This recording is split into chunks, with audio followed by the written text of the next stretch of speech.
Hi, good morning. Just wait for 2-3 minutes. Once everyone join, we'll start the session. Okay. Okay, okay.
Okay, I think we can start now. I am muting everyone, so we have the last session of our networking, so which we are going to complete. There are few topics are there, security group, NACL, and then we have direct connect and the connectivity part.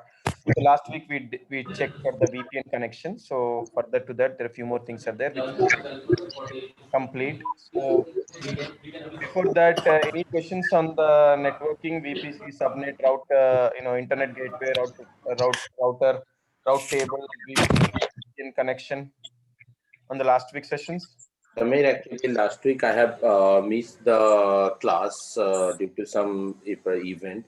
So, can you be repeated that class later? There is one more batch which is starting at 8:30 a.m. So if you missed anything, you can come into that batch. I will add in that time.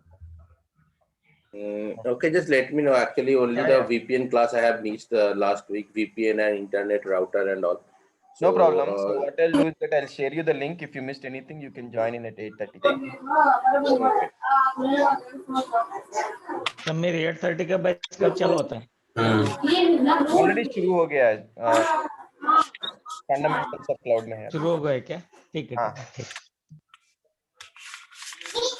How much? What is the status of that class? Means what subject is going on? right now it's in starting just what is cloud, what is fundamental. Okay, okay, okay, okay. Lot of background noise. Please, everybody go on mute. I am muting everyone. Okay, 1 second.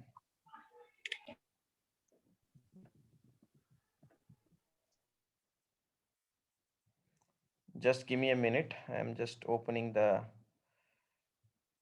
documents. 1 second, hold on.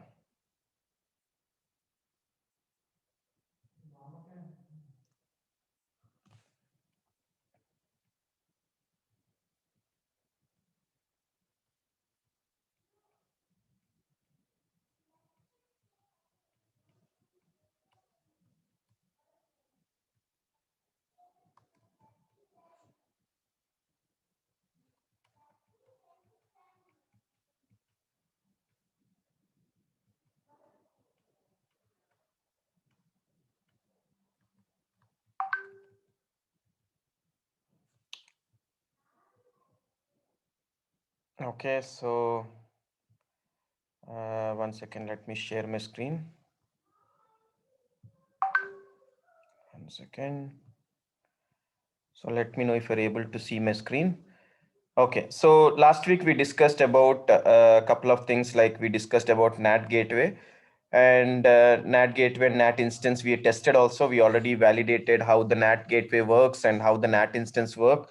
So we have told that NAT gateway is nothing but network address translation, which works on the communicating, providing to the internet for the private subnets. And we did this lab, we created the VPC, then we created the public subnet, then we configured the private subnet, and we have tested how it works, right? And NAT gateway is nothing but which supports up to 5 gigabytes bandwidth, up to 45 Gbps. I also told you that in the NAT gateway, you can assign an elastic IP, and NAT gateway supports TCP, UDP, and all those other protocols. But the NAT gateway supports the simultaneous connections I told you, and NAT gateway is nothing but managed by AWS, which I already explained you. And NAT instance is nothing but, as I told you, that it's a machine which you need to deploy from going to AMI or going to community AMI, you can deploy. And NAT instance and NAT gateway both are same, but the only thing is that NAT instance you are managing, NAT gateway is managed by AWS, which you are aware. And VPC flow log is nothing but a feature which will capture all your IP traffic. So whatever the IP traffic, like, whatever you are doing on the AWS platform on the networking, if you want to diagnose any rules or any issues on the traffic or anything on the network, then we have something called as VPC flow log. And then we already discussed in EC2 instance what is security group. So let us have the understanding about the security group in detail and NACLs. There are two types of security we have. One is called as security group and another one is called as NACL. So what is this security group and what is this NACL in your AWS? So basically, security groups are nothing but, the major thing is that it is the security which is nothing but an instance level firewall, we can say, which are tied to your instances. Means if you want to define any security on your instances, so by default state security groups are stateful, which means that any changes you apply to an incoming rule will be automatically applied to the outgoing rule, which means that if you allow an incoming port, outbound port also will be automatically opened. That's the reason we say security groups are stateful, because it doesn't work on the subnet level, it works on the instance level. Whereas network ACLs, NACLs we say, ACL, network ACLs, those are nothing but those are stateless, which means that you can apply the rule incoming and outgoing as per your requirement. Means both allow and deny rules are possible. But remember one thing, NACL is something which is, which is on the network level firewall, not the system level firewall. Means let's assume you have internet in your home. So if you are blocking something at your internet router, where is nothing but your broadband router level, then we call it as NACL, network access control list. Suppose if you're blocking something on your computer, we call it as security group. So when you go with NACL, it will allow both allow and deny rules. Means it will support both allow and deny rules. Means you can allow also, you can deny also. Okay. But when it comes to the security group, it is like, as I said, security group, when you say allow, automatically the outbound rule also will get allow. But when it comes to NaCl, you need to define. If you want allow, you can allow. If you want deny, you can deny. That is the difference between your security group and NaCl. That's the reason security group rule will be at your server level. If you see my current screen, so you can see here, when you go to the instance, in the instance, you will find this security group, but you will not find this NaCl in the instance level. In NaCl will be only on the network level. So if you want to have a NaCl, for that what we need to do, I need to go to services, I need to go to VPC, and I can see, if I go here, there, if I scroll down on the left side, I will find NaCl, network access control list. Scroll down, you can see here NaCls, right? So here I can define, if I click on this, I will get an opportunity. If I click on edit inbound and outbound, I can do both allow and deny. But when it comes to the security group, I will not get that option. If I click on the security group, and if I select any security group, if I take edit inbound rules, so I don't have an option of allow and deny. That's the reason, as I said, security group supports only allow rules. You cannot deny. By default, it is allow. But when it comes to NaCl, it will support both allow and deny rules. So remember here, so security groups are nothing but stateful. NaCls are nothing but stateless. Okay. So do we have any rule processing order? So here you need to understand, when it comes to the NaCl, it follows from top to bottom. Okay, so the top number to the bottom number. So when it comes to the security groups, there is, as such, there is no any kind of a numbers and all you can define, because it's basically in the ports. So all rules in the security groups are applied, whereas rules are applied in the order. Lower number gets processed first in NaCl. Means if you have 100, 101, 102, 104, 105, 106, the first rule what it applies is that the lowest, means 100 will be first applicable, then 101, then 102, like that, from the least to top will be processed when it comes to NaCl. But security group is basically it's only allow rules. So whatever you port you allow, by default those ports will be allowed inside your rules. So you can see here, you don't have an option like allow and deny. By default allow, which means that the when you go to the security groups, by default all ports are denied. You have an option only to allow. So if you say all traffic, and if you enable this, if I say anywhere, and if I say save, which means that you're allowing it. By default in security group, all ports are denied and you can just only allow. But when it comes to NaCl, you have both options. You can allow also, you can deny also. Now, both are the options which Amazon is giving you for security group and NaCl, both for the security purpose. Okay. And one thing you need to remember, security group is only you can associate on the instance level, and NaCl you can associate on the network level. So if you want to associate anything on the network level, then you have NaCl. If you want to associate anything on the server level, you have security group.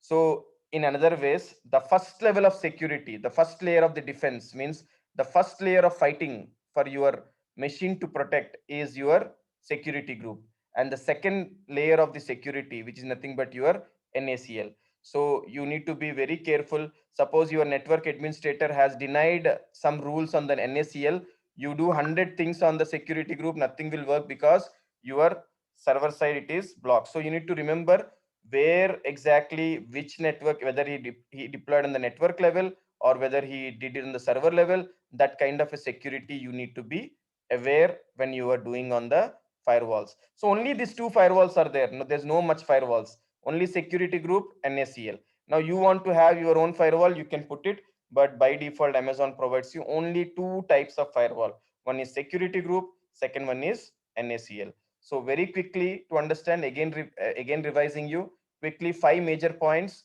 Security group only support allow rules, NaCl supports allow and deny rules.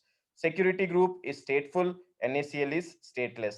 Stateful means whatever you apply incoming, automatically it will be applied for the outbound. But in stateless means manually you need to apply. If you're saying allow and other side you can say deny also. Both are acceptable. And security groups you can associate to the instance, and NACL you can associate on the network, nothing but subnet. Okay, and all the rules are evaluated from decided whether from the allowing the traffic, but when it comes to the NACL, the lowest number will be starting as a first preference. Security group is on the instance level security, NACL on the network level security. Security group is the first level of the defense, and NACL is the next layer of the defense. This is the difference between your security group and NACLs. After that, you can go here based on your requirement, based on the use case. You can go, you can create, edit inbound rules. If you want, you can add a new rule. What number you want to define, you can define.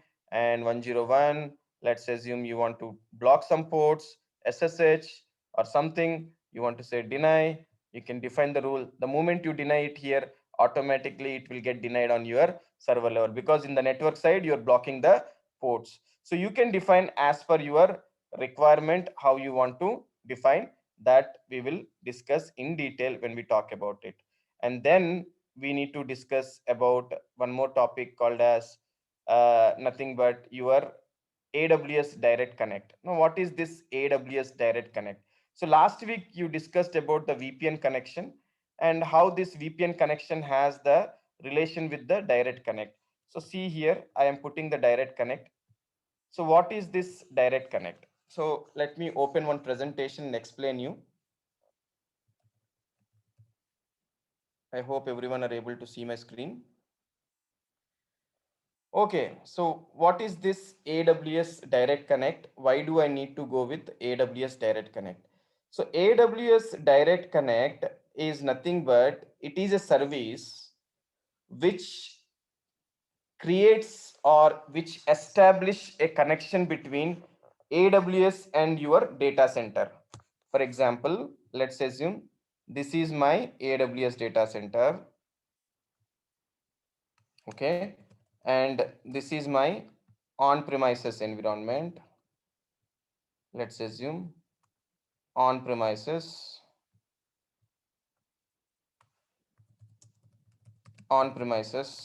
DGLR.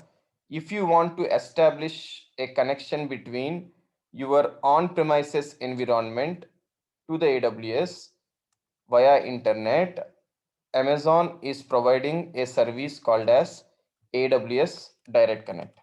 Now you might get a doubt, sir, we can go with Airtel or other providers, right? Why? What is the benefit of AWS Direct Connect? So basically, AWS Direct Connect is nothing but a cloud solution, service solution, which provides the connectivity between private connectivity between your data center and AWS data center, which can reduce your network costs and which can increase your bandwidth throughput across the locations. Now, what is the benefit of this is that why it can reduce your bandwidth cost is because here you no need to give any upcoming commitment for your from your internet service provider, because you're pay on your usage, basically pay as you grow model. And Amazon provides consistent network performance because they have the point to point connection and compatible with all the AWS services. It supports S3, it supports EC2, it supports VPC, and private connectivity to your VPC, and elastic in nature and simple to configure. So what is that connectivity options and how that throughput it will provide, you need to understand here. So when you configure at your on-premises network, AWS Direct Connect, so this Direct Connect, what it does is that it creates link aggregation group. Basically, it supports two types of connectivity ports. One is called as 1 Gbps and connectivity, and second one is called as 10 Gbps. How many types of ports? Two types, 1 Gbps and 10 Gbps. Now, what is this 1 Gbps and 10 Gbps, you might ask? So you need to understand. So basically 1 Gbps or 10 Gbps is nothing but a dedicated network connection, okay, which Amazon is providing you. 1 gigabyte and 10 gigabyte connections with the AWS Direct Connect endpoint. Okay. So this is globally available. So basically what it does is that whenever you create a direct connection, so Amazon has outsourced their connectivity to their vendors. Like Amazon has so many third-party vendors in Bangalore, in Hyderabad, everywhere. There are some third-party vendors are there. What they will do is that from your dedicated center, means from your on-premises environment, what they do is that they establish a connection to your router and firewall, which means that you need to have your router and firewall at your place. You no need to go with Airtel or any other provider. You can just have a basic internet for the connectivity purpose. Amazon will create a direct connection link to your router and firewall, which means that if you have your router and firewall, let's assume this is your router and firewall, and Amazon has a direct connect service with their own vendor. So what they do is that they create one link and they connect this link to your router and firewall. Now what is this advantage is that of direct connect is that it doesn't travel across the world wherever it wants. Globally Amazon has edge locations across the globe, right? So what Amazon will do is that this direct connect, to avoid the network latencies and all, it will forward your data request to the other data center via this direct connect, via this edge location. Securely it will try to connect to your AWS platform. Okay, so that is the advantage what direct connect gives, so that you will get maximum good link and a good performance you will get on the network, where you can directly connect to the environment. You are getting a dedicated you're getting the dedicated speed, and you're paying only based on the usage, and you're not worried about the high availability and all, because Amazon is taking care about the availability from the Amazon side. So that is the advantage what you're getting. So all these are the benefits what you are getting from the direct connect. And apart from it, direct connect, the major thing is that you can have, you can create, you can say that I have my own network connection, can't I use it, means you can have your provider also, like Airtel and all, but you can use it for the secondary link. In case your direct connect is down, you can make it as a secondary link. But this direct connect is a service which will provide you the alternative to using the internet to your customer premises to the AWS, which is the benefit which you're getting. And other than that, you're getting the major benefits is that you are reducing the cost. You are based on the consumption it is charging, and you have very good bandwidth, and the performance is very good because the data is not going across multiple hops wherever it wants. It's only traveling between their own edge locations. That is one more advantage.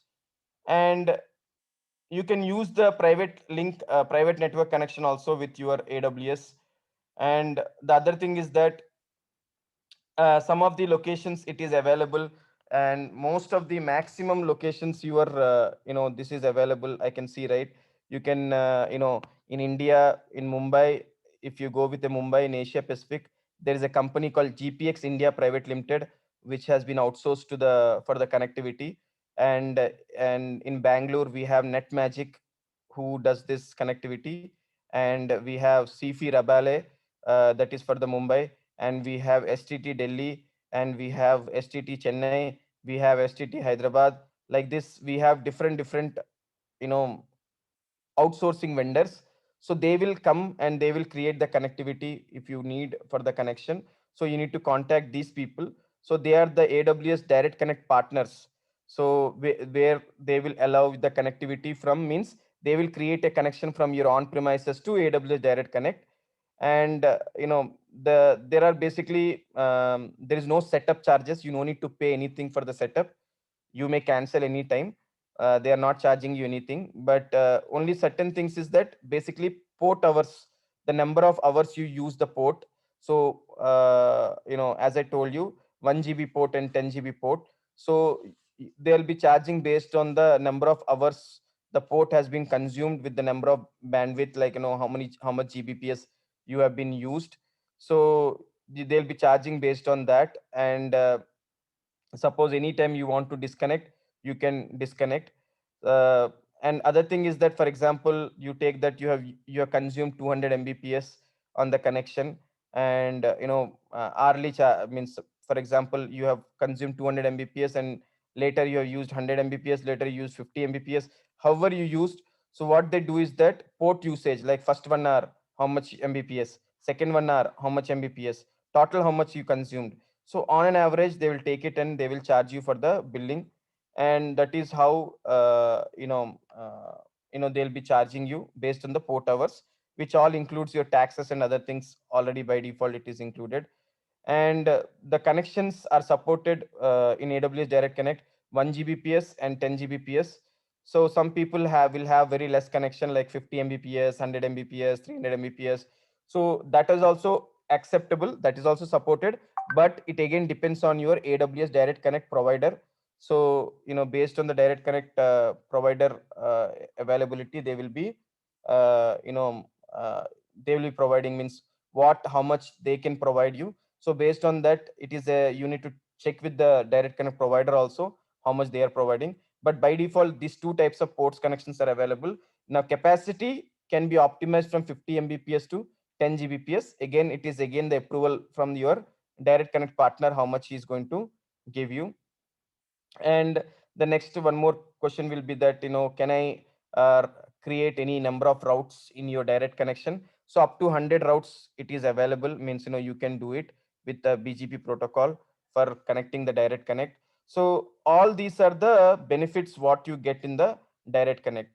So in the direct connect, one good thing is that you no need to do anything. Everything is managed and maintained by AWS, and which will make your life easier.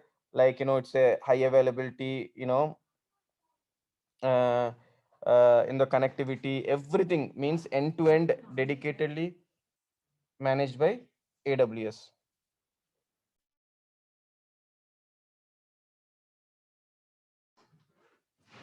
Understood? Any questions?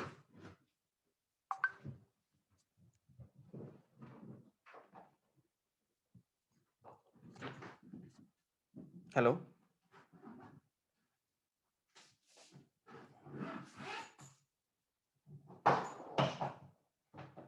Yeah, I am unmuting it. Please ask me if you have questions.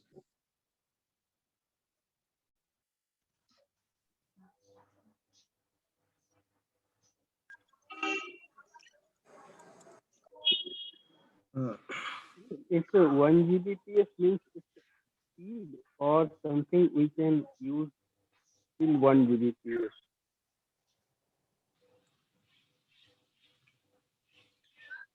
Yeah, can you repeat?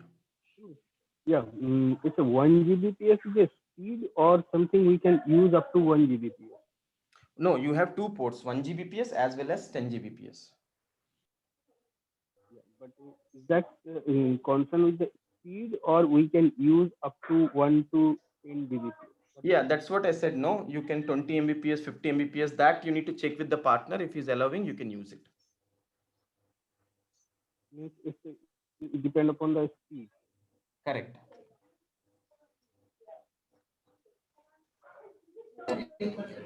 Sorry, if we take this AWS direct connection, do we need to, I mean, they will be giving us public IP as well with that?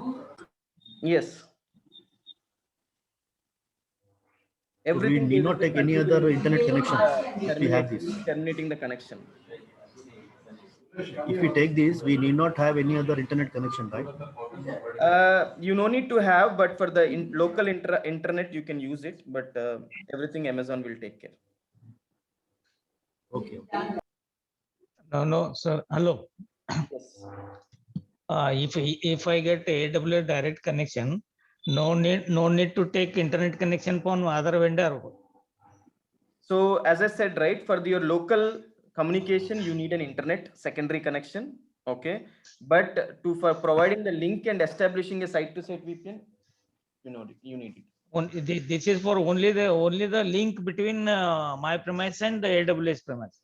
Yes. It doesn't give internet connection for my local network.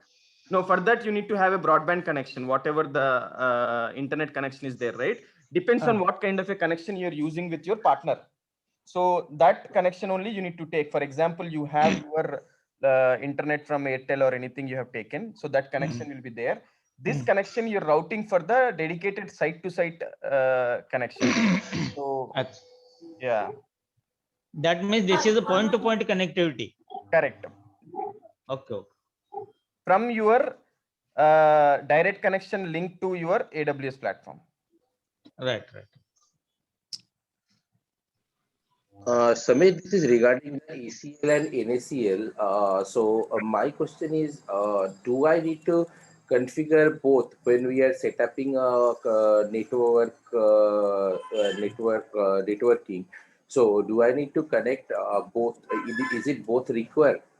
So NACL is what majorly your network administrator will be focusing on.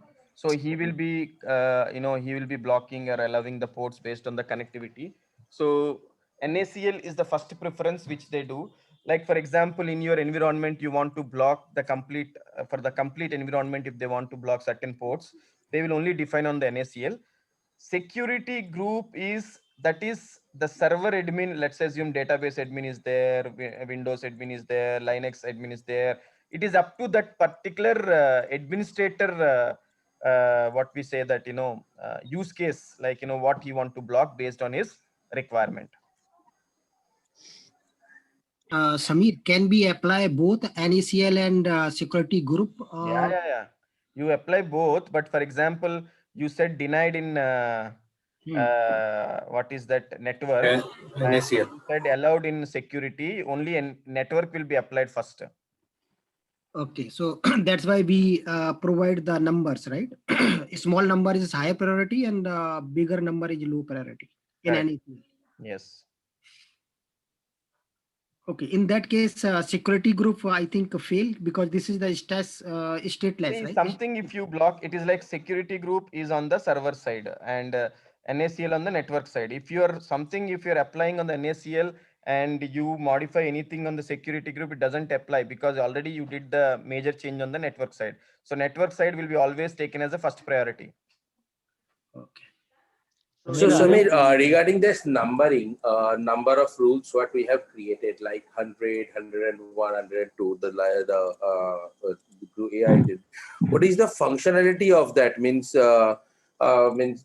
is it for the rule itself? Like is For it the rule processing, to process the rules, you need to have the numbers. So that is one thing is for not only for rule processing. For only thing is that for the identification, what rule you have created and how exactly that rules orders will be evaluated, and it's basically rules order like NACL from 100 to the number of rules what you want to configure. It is basically the processing order, you can say.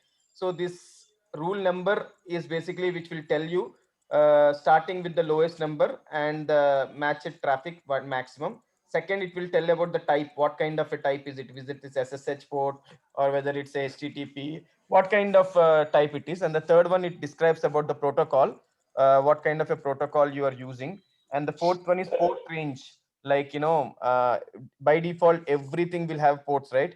HTTP is 80, SSH is 22, SMTP port, like these port numbers. And the fourth thing is that allow and deny the thing and destination, whether you want to block only outbound or inbound, and what is the source you want to define.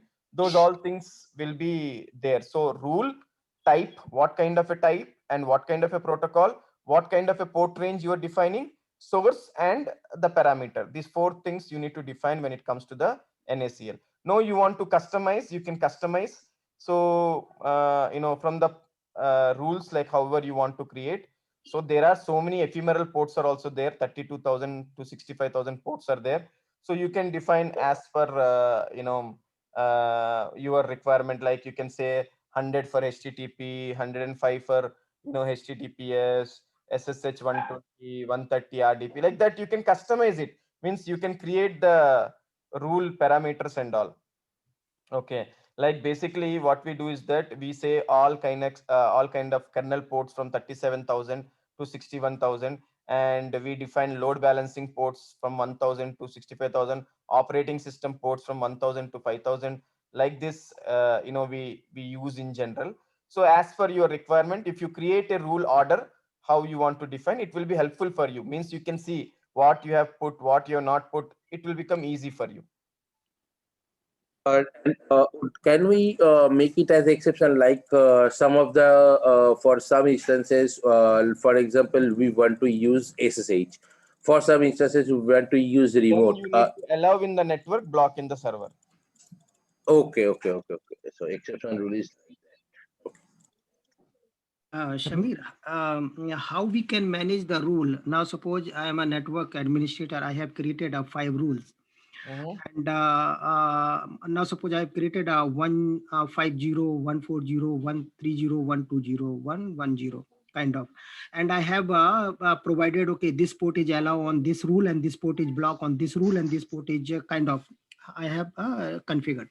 Then another guy, he came and he has created a 90 rule and he blocked everything. It will no. You cannot conflict the rules. So you need to, once you created, you should know the parameters. So once you created same rule, you cannot create with the same rule number again. No, he cannot create a same rule. He has created a lower number and block some ports, but rule is the different. Okay. But port has blocked, but another rule I have created, then I have allowed this port, but another guy is blocked. So in that case, how we can? No. Aisa nahi hoga. So when he logs in, he should have the permission first. So once if he change, that automatically gets changed. The old rule will get changed.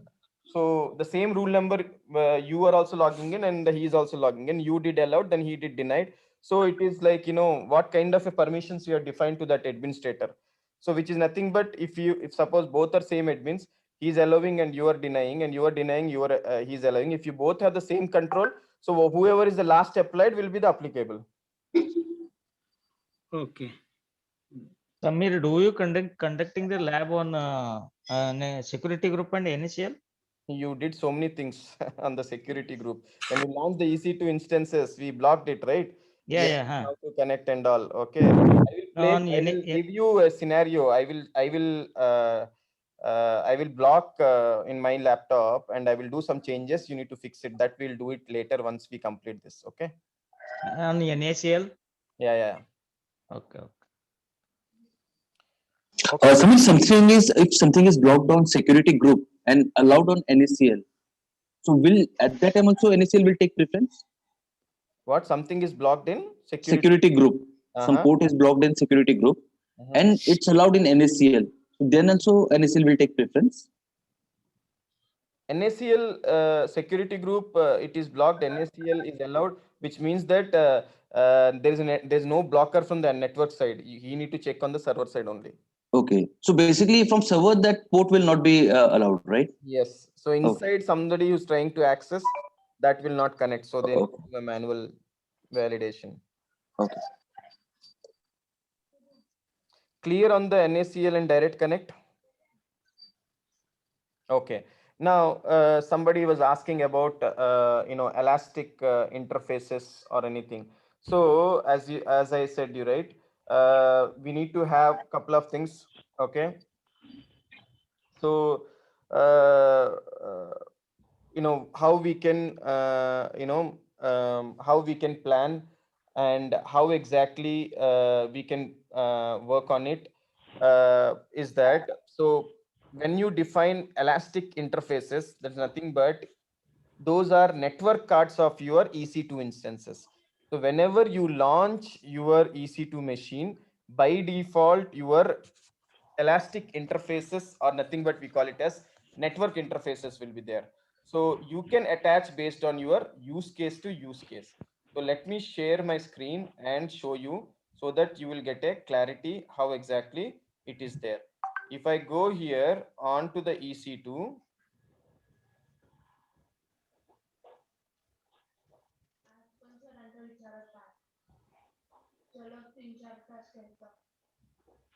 Samir, you are talking about Elastic IP, right? no, interfaces, network interfaces. Okay. Can you see this network interfaces? Yeah.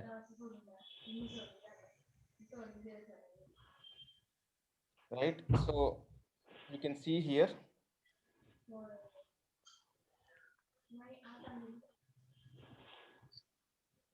When I say create network interface, I can create the network interfaces. Here I get an option. So here you have an option like you can create, you can say test, and you can define a subnet, which subnet you want. And I can say enable. The moment I do this, and if I select and say create network interface, it will create the network interfaces. Now, what is this network interfaces? Basically, when I say launch instance here, when I go select and say next, and if I scroll down, okay, if I select, let's take India. If I scroll down, can you see this network interface? Yes, Samir. So I can add the device like this Ethernet one. I can add, right? So these are the network interfaces which I'm able to add. The same thing you're doing in the network interfaces tab there. So if I click on next, I can say select an existing group. I can select this. I can say, or I can create a new security group. It's up to, and anywhere, say click on review and launch. I can say, okay, skip here. So by default, the moment you create, now you can see, right? If I go to view instances, and before the Elastic interface was not there, but if I go network interfaces, you can see, can you see this? Now your ENI got created. Okay. So this ENI is nothing but, we call it as Elastic Network Interface, which is nothing but which talks about which VPC ID it belongs to, which subnet it belongs to, which security group it belongs to, and what IP address it has been assigned, which instance it has been attached. Everything, the complete information will be there with ENI. Can you see this?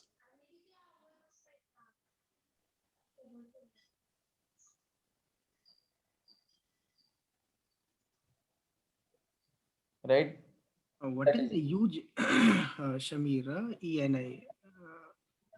Elastic network interface. What is the use you're saying? This is the interface which is using to communicate your internal network. If you want to communicate your EC2 to multiple EC2s, you need to have a ENI. If you want to add, so by default, whenever you launch one Elastic network interface is nothing but, in Amazon we call Elastic network interface. So what is the purpose of it? Is that nothing but if you want to have more network interfaces, you can create directly from here.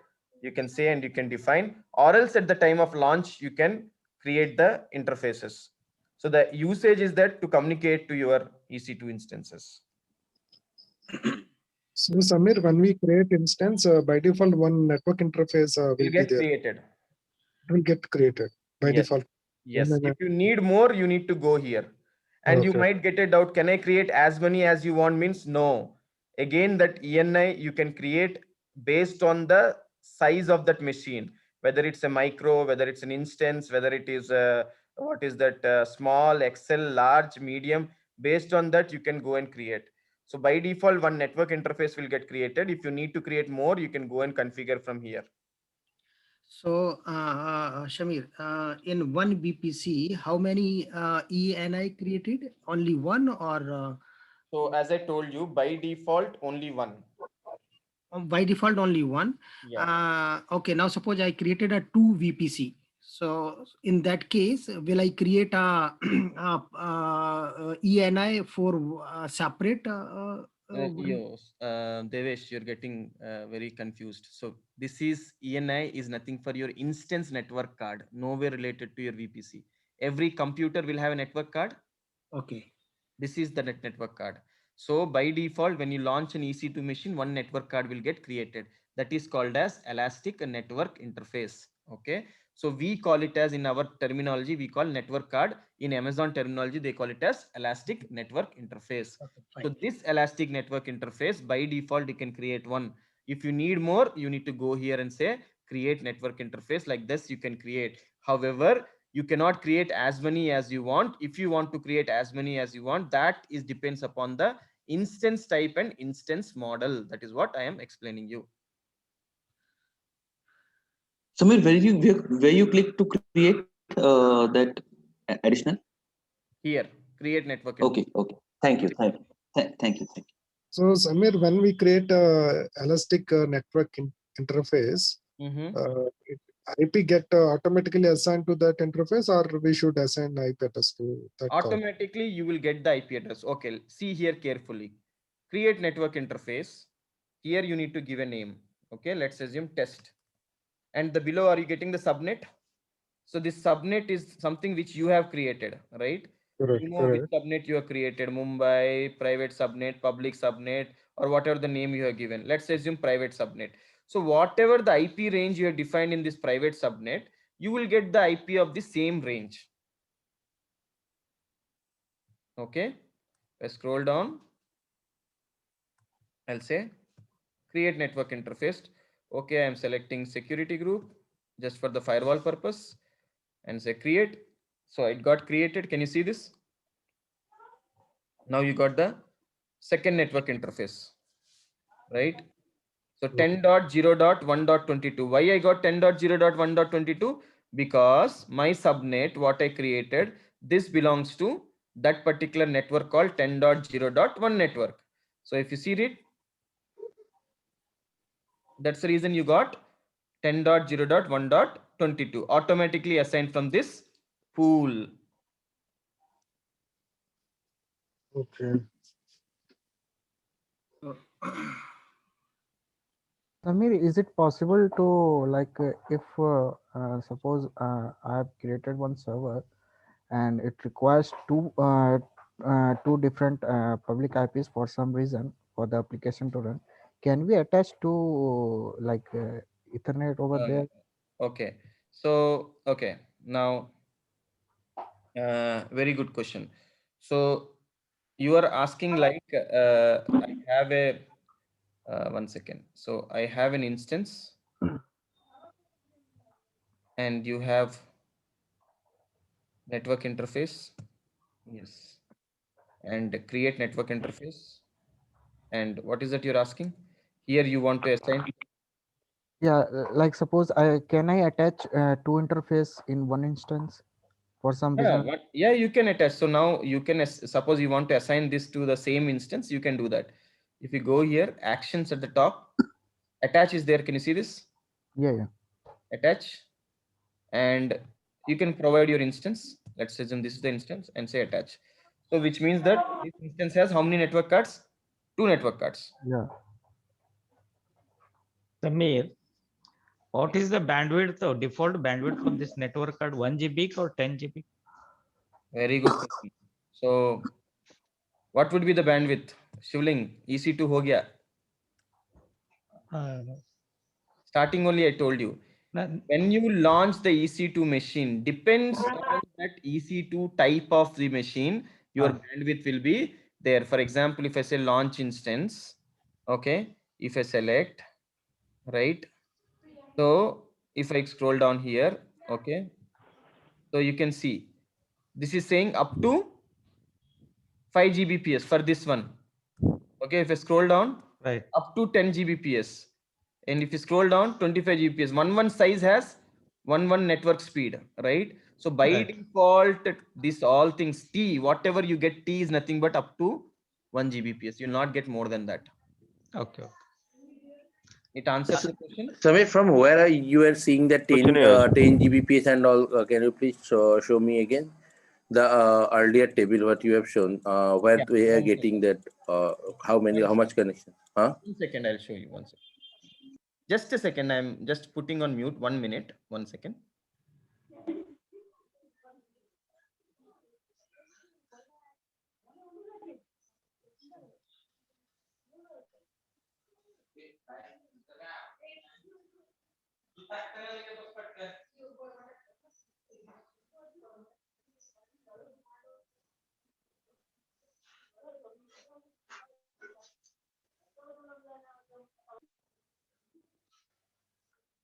Okay, so you're asking me like where I'm seeing, right? If you say launch instance, click on select. Can you see this, Dev? Devnath, can you see this? Network performance. Hello. Yeah, yeah. Am I audible? Yes, yes, Yeah. yes. I'm able to see it. So you can see, right? Up to 5 Gbps. Yes, right. Got it. Everything is mentioned here. If you don't know also, no need to worry. You just go and type the types of the instances, you will get the information. Samir, what is low to moderate means how much we are getting on that? Low to moderate, it considered from the Mbps to Gbps. 1 gigabyte is the maximum.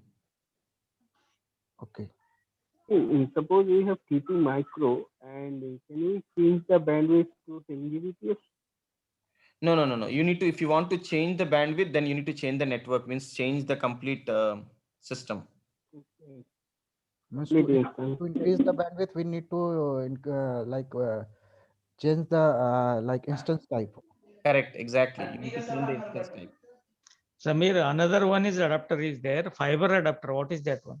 Fabric adapter. That is not fabric. Huh? Fabric adapter. So that is for third party. If you have a fabric connectivity, like you want your machine to be connected to the third party, if you are using any kind of a fabric connectivity, then fabric adapter is something which will allow you to communicate with the fabric connectivity of your instances, like third party connectivity or other things. Okay. Fabric means OFC connectivity. No, it is not fiber cable. It is an adapter, means which will support to communicate your fabric connectivity, means you will get an additional network card for your instance.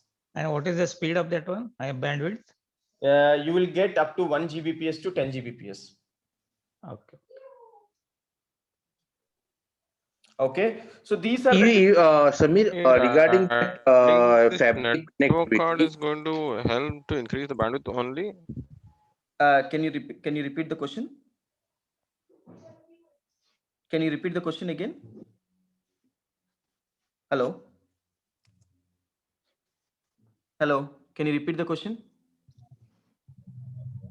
Hello, can you hear me? Yeah, we are. I am audible.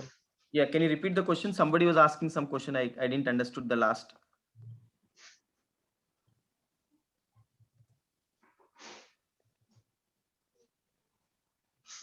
Okay. So, Samir, this is Devnath. So, my question is for that fabric connectivity, you are saying if you have any other connectivity, private connectivity you for fabric one, so that is for on premises, right? No, not that. So this is something called okay.